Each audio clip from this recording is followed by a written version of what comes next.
Okay.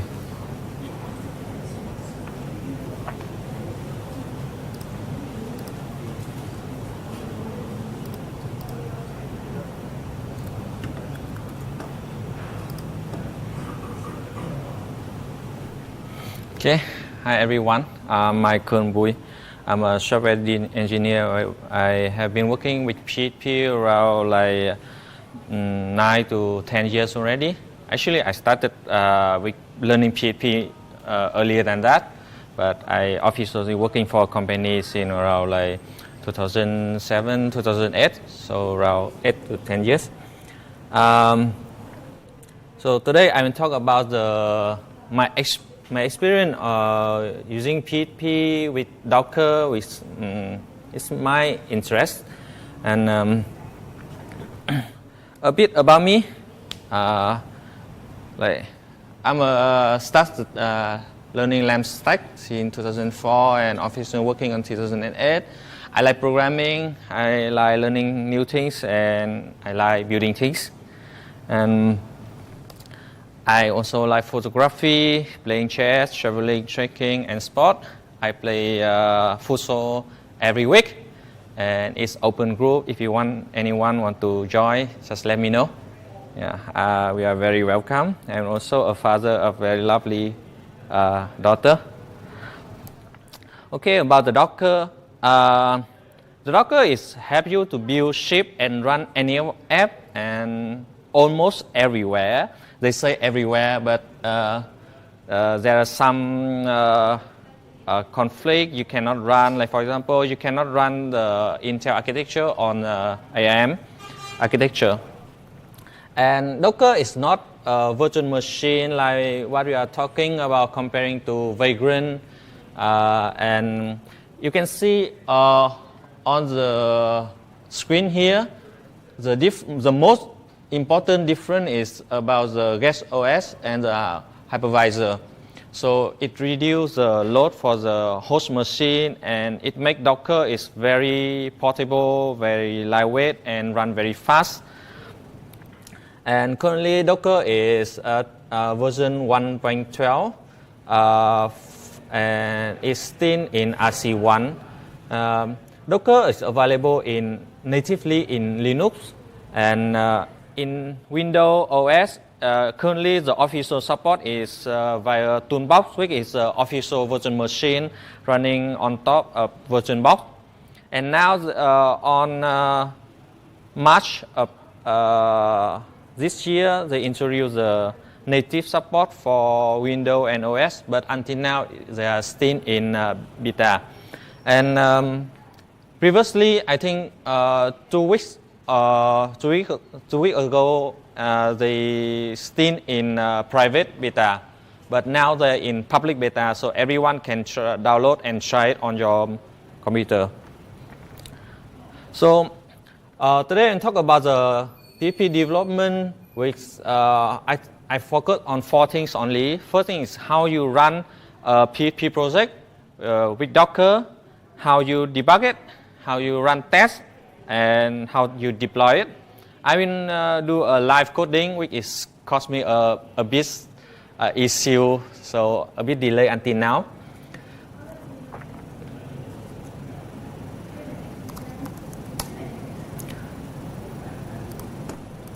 Okay, so here is my project. I will upload the source code of the whole project to GitHub and share to everybody. So for everybody, it's very convenient to follow. I use the Laravel, which I think people is very familiar with. I wanted to use Symfony, but I think not. We are more familiar with Laravel than Symfony. So eventually, I decided to use Laravel. So this is a demo app from Laravel, which just very simple thing to-do list. Yeah.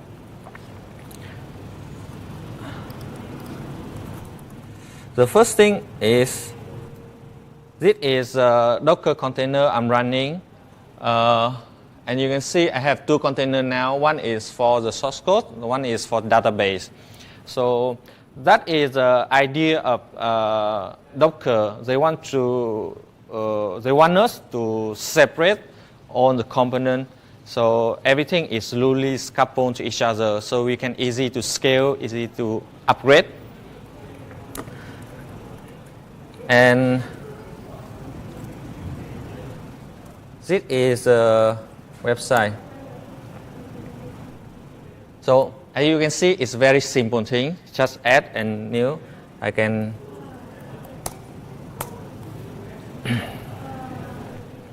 so you see it works. So that is how you run the PHP application. So under the line,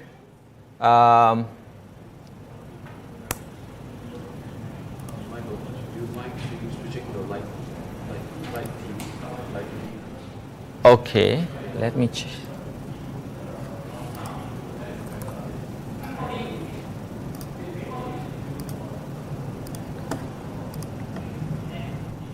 Okay, it's easier to everybody. Okay, sorry.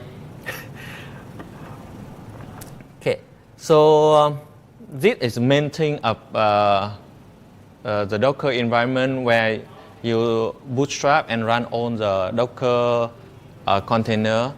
The first thing is like the project. I name it PHP for PHP Singapore, and I have some mapping. I have some mapping from my source folder here into var www, and I have a customized Nginx file only for this project. So if you have another project, you can have another Nginx file to override. So it's very convenient for us. And this line is I map the host port to the local port. So I will access it in the port 8000, as you can see here. And I link this container with my database container here. So here I set up very simple application only. So my database is almost empty, only have database from the basic app. I will come up to this one later, but the first, okay, I move this one up so it's easier. So the first, this is a two container, where in the new version of PHP Compose, they call it service. So this is two service we are using now, which is mapping to these two containers.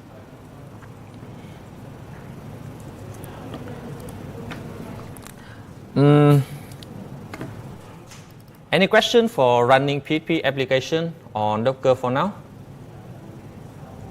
Is this the new native implementation, or is this still using the Compose? This is native. This is the native. Yes. So I run, you can see here, I run everything directly from my virtual machine. Yeah. And this is the latest version. Yeah. So you can try it. It's very cool. I find it have a bit impact on the performance for the file system, but I think for development it's fine for me so far. Okay, so let's go to the debug. The debug is a bit tricky part here because I don't know why the native Docker, it doesn't have good support for I don't know, it's only specific for the communication between the container and the host, but for the Docker, for the debugging PHP, right, we need to run a Xdebug, and we need to run a server to listening to the debug request, but the debug request cannot reach to the host machine from inside container. But I found a fix for that, and I share with you my fix.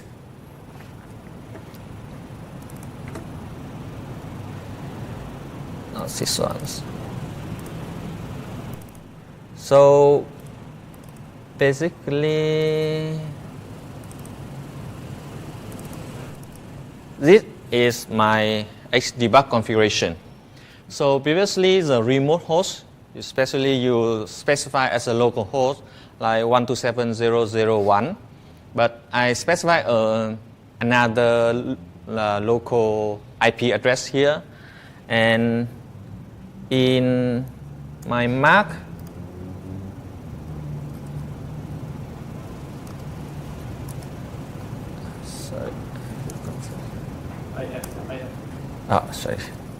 window. Okay, in my Mac, I add a new alias to the local config here. So by adding this alias, it can connect. I don't know how, but it works. So I just want to share what I found. So anyone want to debug, it's very easy. Another configuration is quite simple. You can specify the port and specify the ID key here. And inside your PHP Storm, you also specify the same thing.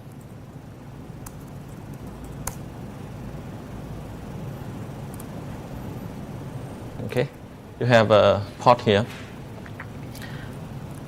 Okay, let's try it. So basically, if I reload this one, for example, usually to try if debug is working, I open the index file, which is here, and I stop at the first line here to see, and make sure you enable and disable the Xdebug listening here. Otherwise, you won't get it. So this one is disabled.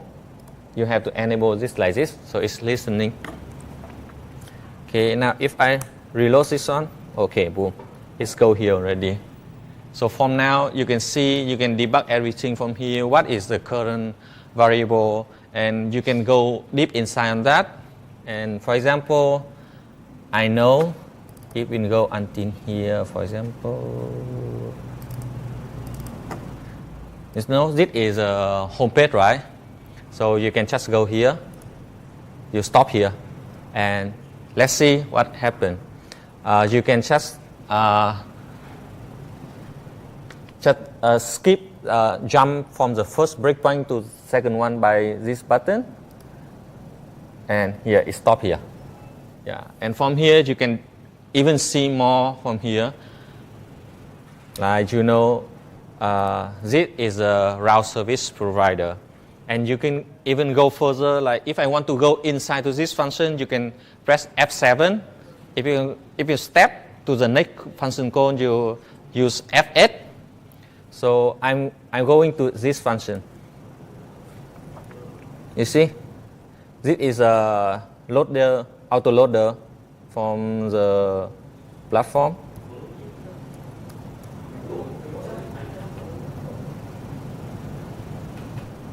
So you see from here, it started a new eloquent query from here, which is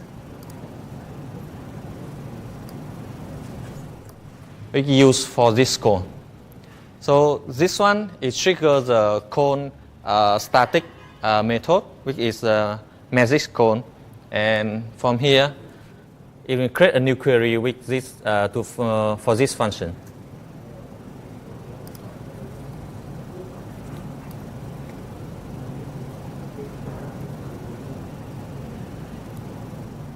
See, it's go to the order by here. So by using, I think, okay, how many people have used using Xdebug before? Oh, only one. Okay, so that's also a good thing. So from here you can see that by using Xdebug, you can easily to see all the parameters. You don't have to use like vadam, print r, or die or something with your application. So basically, you will never leave your debug code inside your production code, which is prevent some accident.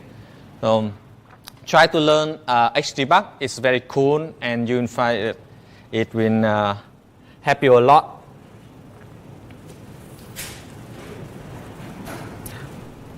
Okay, this time out because we have spent a lot of time in debugging. So Nginx auto timeout after I think 20 seconds or 90 seconds. So if I run this one, and you see the frame, if frame is not available, that means the execution already done. So if I refresh this one, if I run it really fast, okay, let's go back here. So that is about debugging PHP application. Now you want to run a test for your application. I haven't created a new test. I'm still using the default test from the demo application. This is more tricky part. So basically,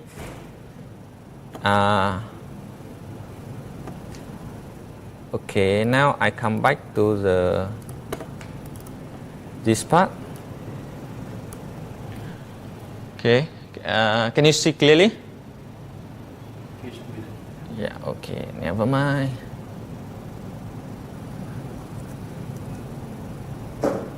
This part. So now, can you see now? Okay, so basically, this is my image, Docker image. I personally built it just now. I can share with everybody so everybody can use it. So basically, inside this container, I only have on the PHP package enough to run the component, also the PHP unit library to run the PHP unit. And I also map the source file to the var www, so to make sure that we have a source file to test it. And also, this is command line to run the test.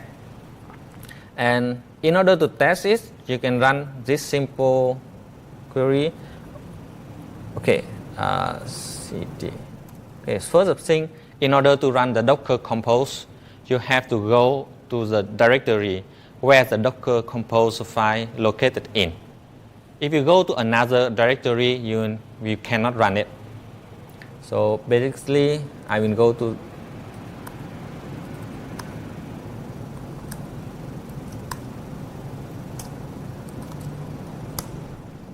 make sure that my Docker Composer is here. Okay.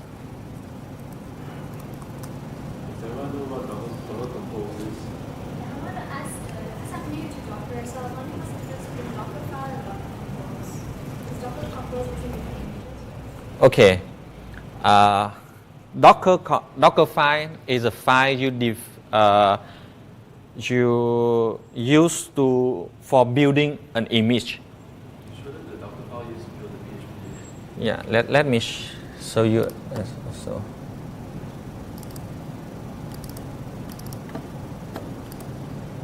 I think I put it here.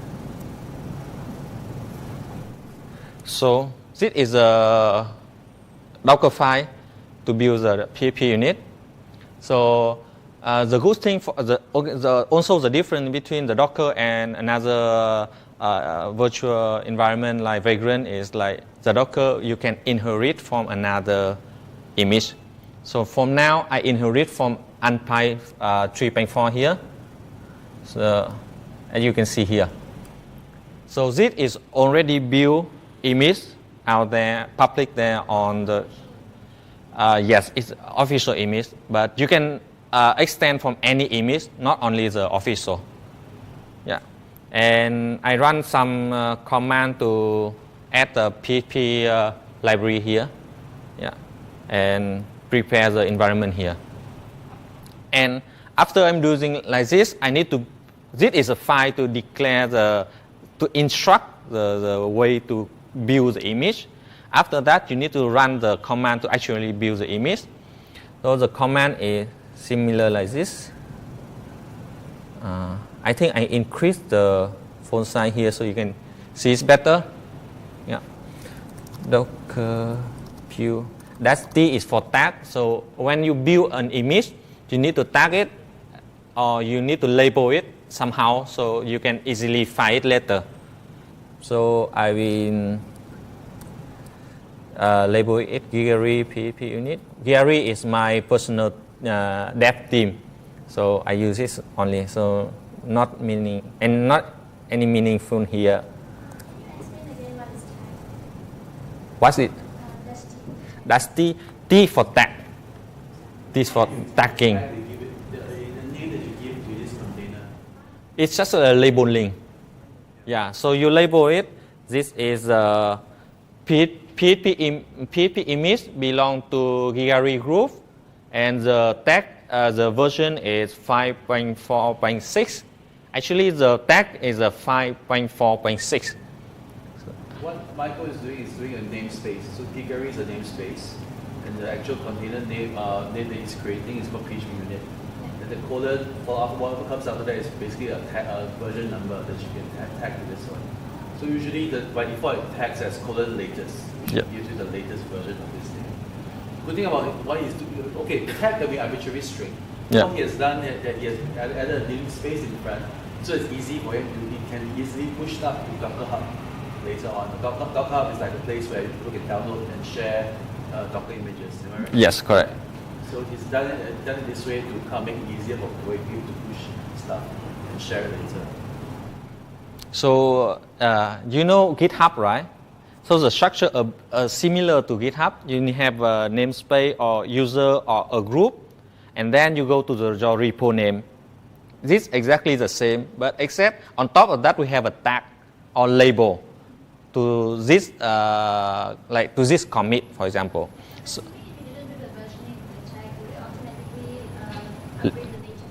yes, if you don't have anything after this, it's auto tag at latest. Yes. By doing Docker images. I haven't pushed it, but later I can push it. You can see locally, right? Yeah, this is still local. Yeah. So if you don't have any tag here, it's automatically add a latest. But the best practice is you need to tag a version, the specific version here. So you won't have any conflict later. Like for example, you use the latest version, but somehow maybe in next 1 month, your author upgrade the version to a new version, and which is not compatible with your current project. So it may break your project. So you need to specify the version specifically when you use this. Okay, I tag this folder and I point to the Docker file name which is inside Docker and PHP unit. So you can see this Docker PHP unit is a part from here, Docker PHP unit here. You don't have to specify the Docker files which is automatically added. And I run it. I already built it, so it runs very fast. So the thing is, like you can see the step 3, step 4, step 5. One step is one line you define in this Docker file. So if at any step, if already built before, when you rebuild it, it will not even reuse the built version. So it don't have to run over and over. So like for example, if instead of using bin here, you want to put it in local. So only the last command will run. All the rest is already built. It will reuse they call it intermediate containers. Yeah. So it also caches things like your composer packages, right? Yes. You composer, you run things like Docker, like composer install or something. You basically cache the vendor files for you as well. Yeah. And actually, you can see all the image file here. Everything you see none here, which is the none. That means it's failed to build previously. Yeah. So it has no name at all. So by default it's none. So after that, it will reuse this image to build another image. So it's very convenient. It's very fast for us as well. So yeah. Yes, I can clean, but I can clean later. But if I rebuild it, if I delete everything, if I rebuild it, if Docker says that there's no image built for this version before, then it has to run it again. So if you 100% sure you never need it anymore, then you just delete it. Okay, for everything, like for example, if I know that this version is running fine already, and okay, if I test my application running fine already, I can just delete every none. So basically, from here, I can just run docker remove image, and I copy all the image ID here.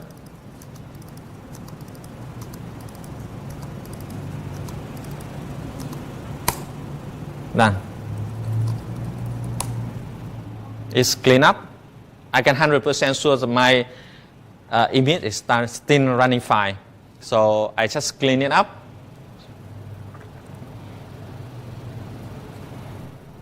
And that is for Dockerfile. Dockerfile is for building image, and Docker Compose is for using image. Yeah. So the image I just built is inside here.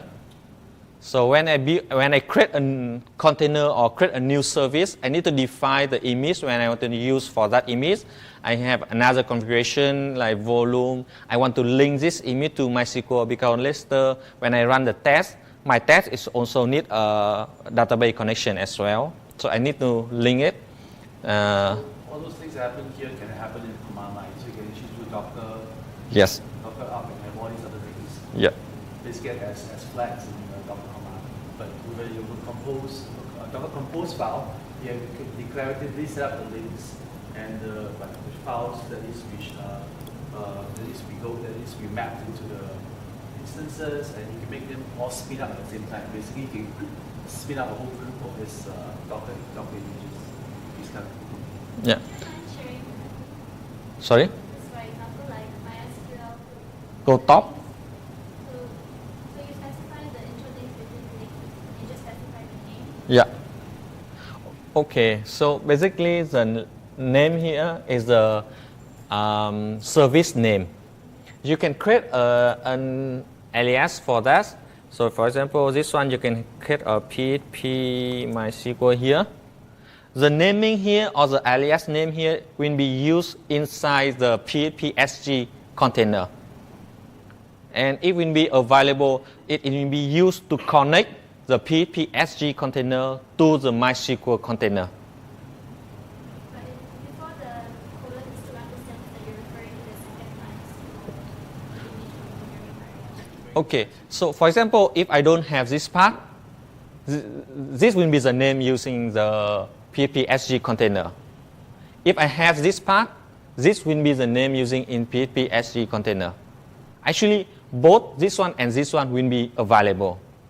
But the thing is, like, for example, I have a multiple MySQL database, or I have a multiple PHP application. I want to but my default configuration or my Nginx configuration or HAProC configuration is pointing to PHP only. So basically here I can define PHP SG1, PHP SG2, or for example I can define here MySQL 1, MySQL 2.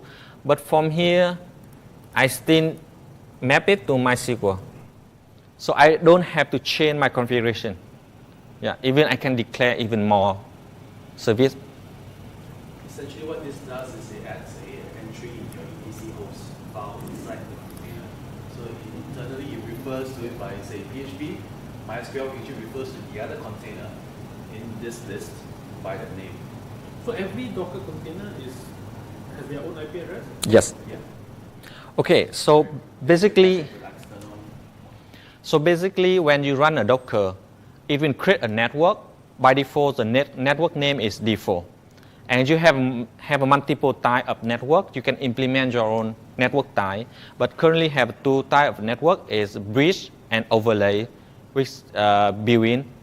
And also, by default, if you don't declare any network, it will use the default network.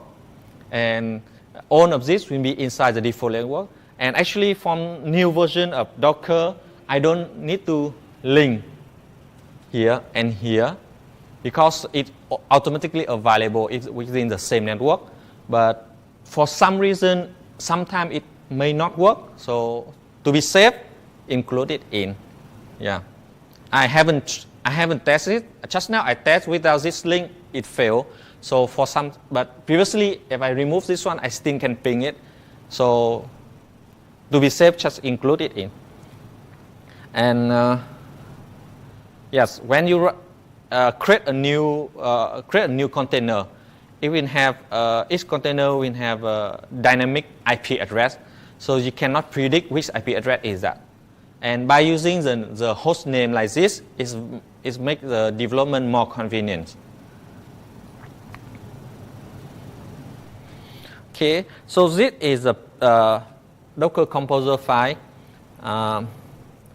In order to run PHP unit, I will use this PHP unit service to run, which is run the PHP unit configuration here.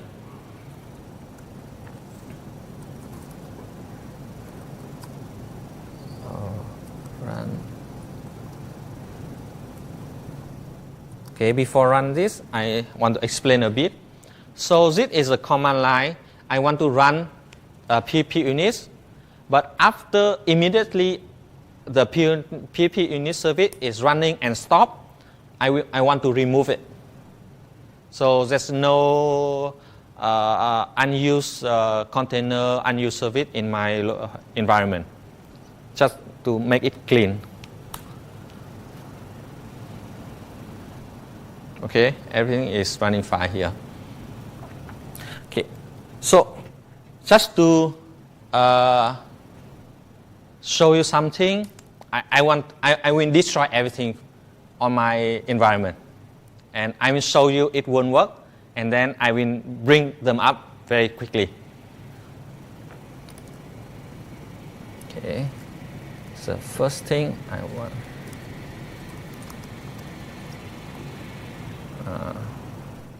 Okay, you can see we have two images here.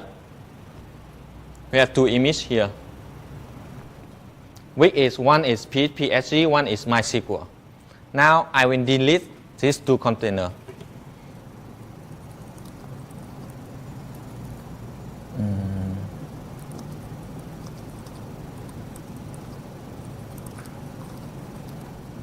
This is my shortcut function to delete it. So basically, it will delete two. I use the same command here, docker ps, to list on container. And we don't have anything here.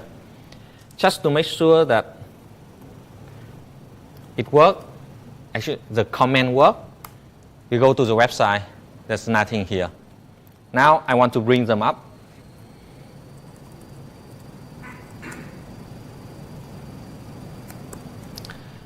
Okay, I want to bring everything inside the Docker file up and run it at the daemon.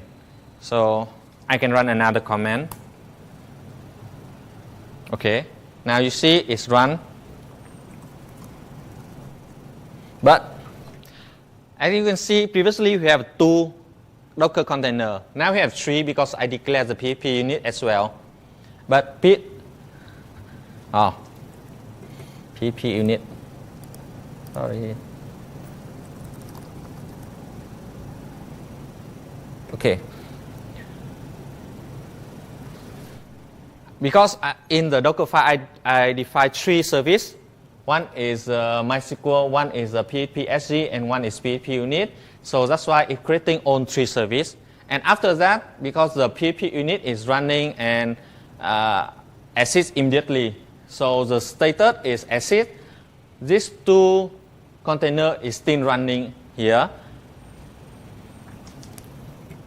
And now, okay, you guess if I refresh this one, it's working? Not really. Okay, it's showing something work here, good, but it's not because database is not there. Yeah, that's why I say it's kind of work, but it's not really working. So that is, I want to show you this one doesn't backup your database. So you need to have another strategy to backup your database and restore the database. One of the techniques is you create a share volume. The share volume will be used for all the database container. So when it up, it use the database, it use that volume. The volume will contain the data previously we used. So the data will be there even we destroy the containers. So because like this is a bit advanced topic, so I'm not talking it about here, but very easily we can just go to the database, create the database. It needs some time to connect, and then Is it because you delete the image or? yes, not delete. I delete the containers. The data is okay. There are two concepts in Docker. One is image, one is container. Image is kind of like template, and container is the actual runtime, it's actual file you are using. Yeah. So what you did just now is when you down the container, whatever content inside storage. Yes. Everything. So you need to reference to a volume that's outside. Yes. So if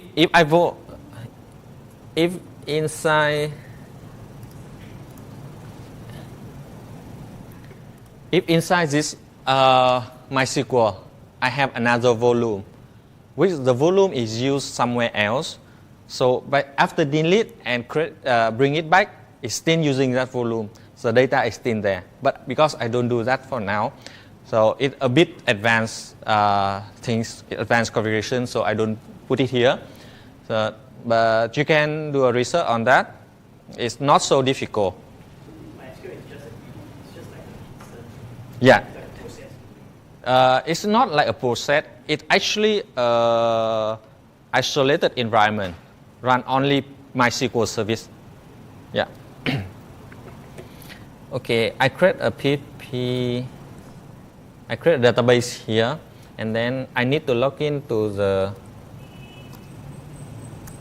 secure. Yeah, this one.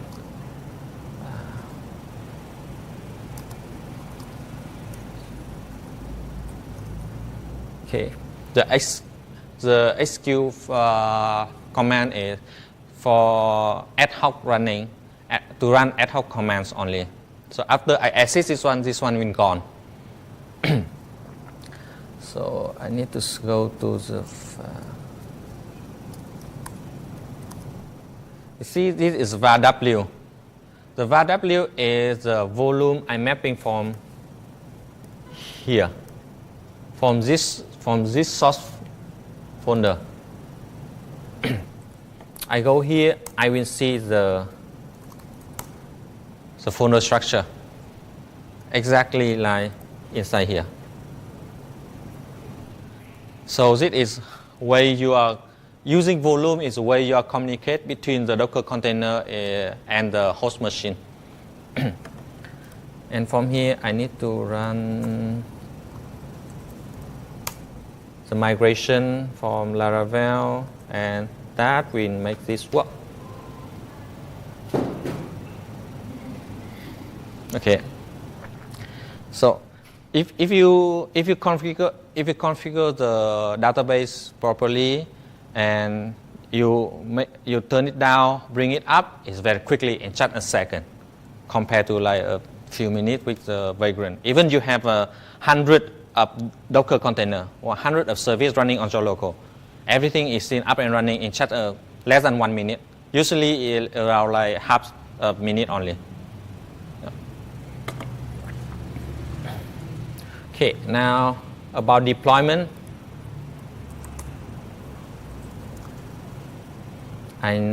Usually I clean.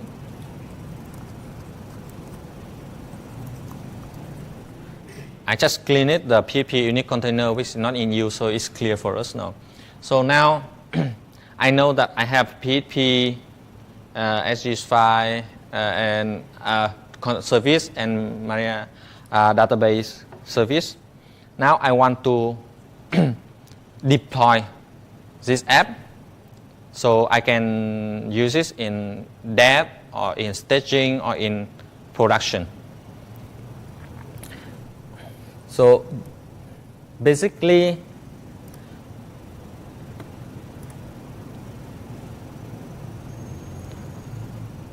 once, okay, give me a second.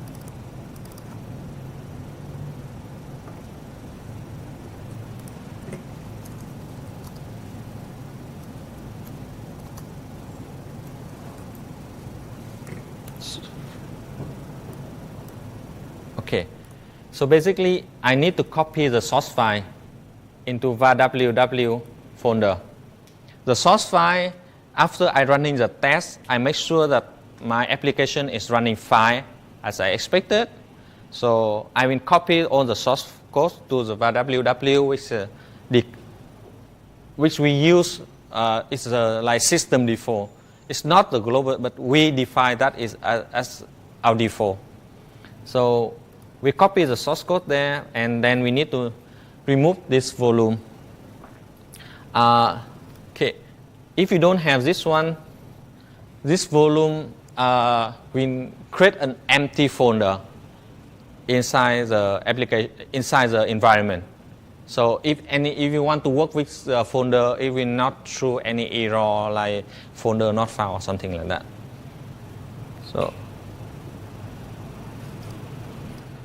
So now if you add the source file to the folder already, you don't need the volume instruction.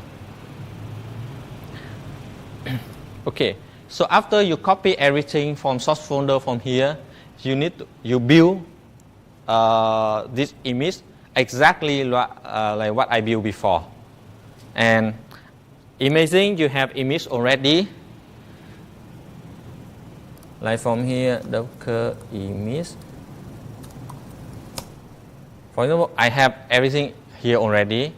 Now I want to deploy the Rigari PHP. So there's two places you can deploy. You can just deploy your image file. By default, you can deploy to Docker Hub. It's similar to GitHub. Yeah, and from there you can pull from anywhere. Another one is if you don't want to, you can implement your own registry. So it's only like for if you're really concerned about security, you implement the internal, the private registry. So only you can push image to that registry, and or you can use a Docker Hub. With you need to pay the subscription to use the private image. Let me introduce a bit about the Docker Hub first.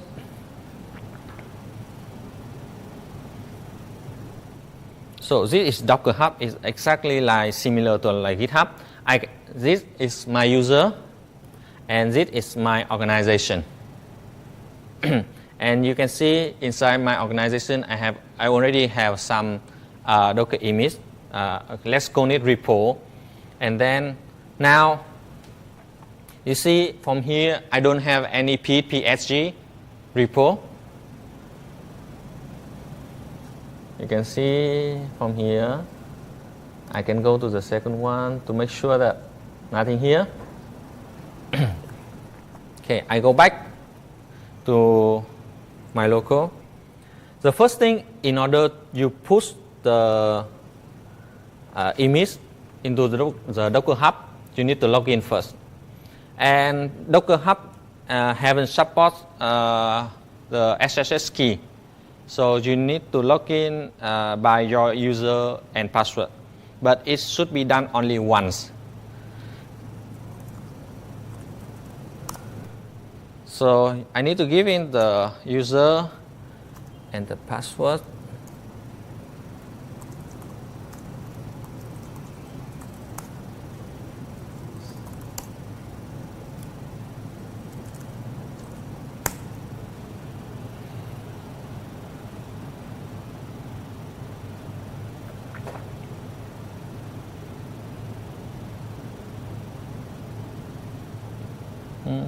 Okay, take a bit long.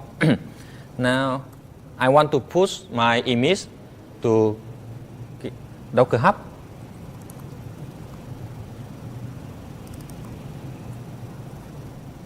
Okay, for example, from here you can see I have latest tag here, but manually I can just put it like this. So it will put this image, this tag to GitHub, but because latest is a default tag, so I don't have to do that.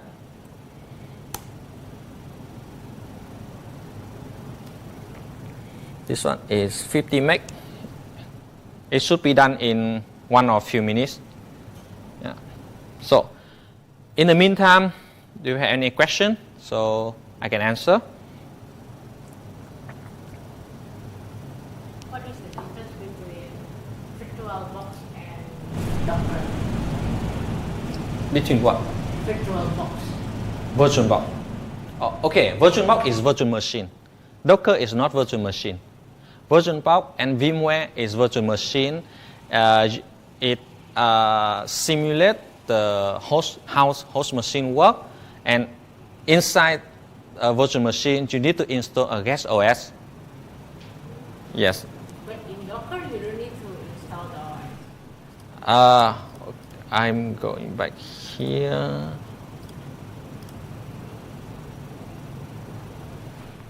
Okay. Can you see it? Okay. So Docker is Docker container is just a combination of library and binary file enough to run your job. But for virtual machine, you need to have everything need to boot up the OS. Like for example, you want to install Linux or Windows here, you have to put everything inside that, and everything will run without even you don't really need it. So that will be very heavy. See, the guys put here 1 ton. Does Docker support cluster management field? Cluster management? What do you mean by cluster management? It's like VMware, you can do different clusters, you fill the VM over. Can you do the same? Yes. Actually, in Docker world, we have a different type of, they call it orchestration. Yeah. Previously, Docker have a tool called Docker Swarm, and you can Docker Swarm to orchestration. And another tool is Terraform. Terraform is for you to, is similar to Docker Compose. But Terraform you can declare, and you can even create a new machine in AWS, in Google App Engine, or Google Cloud, or another provider. Another tool which is very powerful, is created and supported by Google, is Kubernetes. Yeah. In Kubernetes, if you really have a lot of containers, Kubernetes is very useful for you to manage everything, all of them. You can monitor it, you can scale it very easily. So it's like one instance that is maintained. Sorry? Is it like because in VMware you have a command center, right? Yeah. You have one instance at command center that you can see everything. Is it same for Docker? Yes. So that's the community you're referring to. Okay. So for different tools have different way to manage this. Like for example, for Terraform, you have a text file to declare on the instance. And for example, for PHP, for example, you have Nginx and PHP, right? Nginx is very lightweight. So if you have very high traffic, you want to scale PHP into 5 instance. You need to declare the scale number inside the Terraform file as well. That is for Terraform. But for Kubernetes, you have a command line to do that. So you can scale up or scale down. Yeah. But the nice thing about Kubernetes is they call, I'm not sure what is, they kind of like rolling update, right? So for example, you have a file, you are running PHP 5.5, right? You want to upgrade to PHP 7. You have a 10 container running PHP 5.5. If you want to upgrade it, you upgrade to, actually you change the image. So it's enrolling one by one. It's not destroy everything and launch a new thing.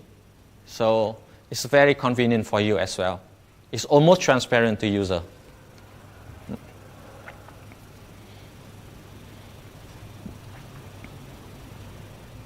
Any question? Can you build like easily a WordPress container? Like you just assign the image to WordPress, just like what we're doing on the basic classified. Like you can just click next.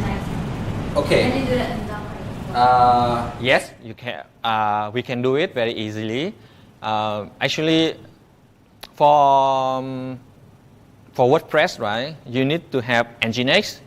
You need to have a PHP, okay, Nginx or Apache. And then you need to have a PHP, and then you need to have MySQL server, right? Just like assign like the image like WordPress, and then run the command and then the WordPress. Okay. After interface, GUI interface for selecting containers. I don't use this. I use command line. But basically, if you want to put everything in one image, it's not a good practice. Yeah, because like the concept of the Docker, like they want to separate all the component. If the component is not really coupled to another one, then just keep it separated. So, for example, MySQL and PHP is not really connected. They can communicate over the TCP/IP. Yeah, so just keep it separate. So basically what I will do is I create a one container for MySQL, one container for PHP, one container for Apache or Nginx. I usually use Nginx. So I have 3 containers and I use the Docker Compose to compile them together. And later if I want to bring it up, I just run Docker Composer up, and that's all. Yeah. Let's see if this one finished. Okay. It's finished already, and now let's go to Docker Hub and check.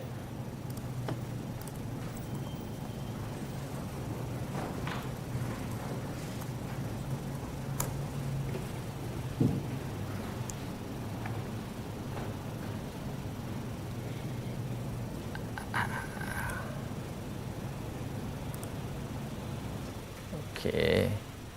Where is PHP SG? Okay, the last one here. You have it here. You will click it. You see we don't have anything at all. My collaborator should be me, and tag here. You see we have a latest tag here. So basically, you see the Gigari PHP SG. Is the repo name, and the latest is the tag name. Yeah. So from here you can define the latest or the version, so you can easily to manage it.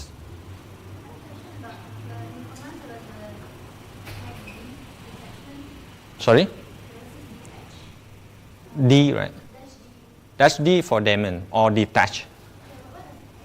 Okay, so like for example, if you don't have dash D, then after you run the command, you are still inside the command, so you cannot type any other command.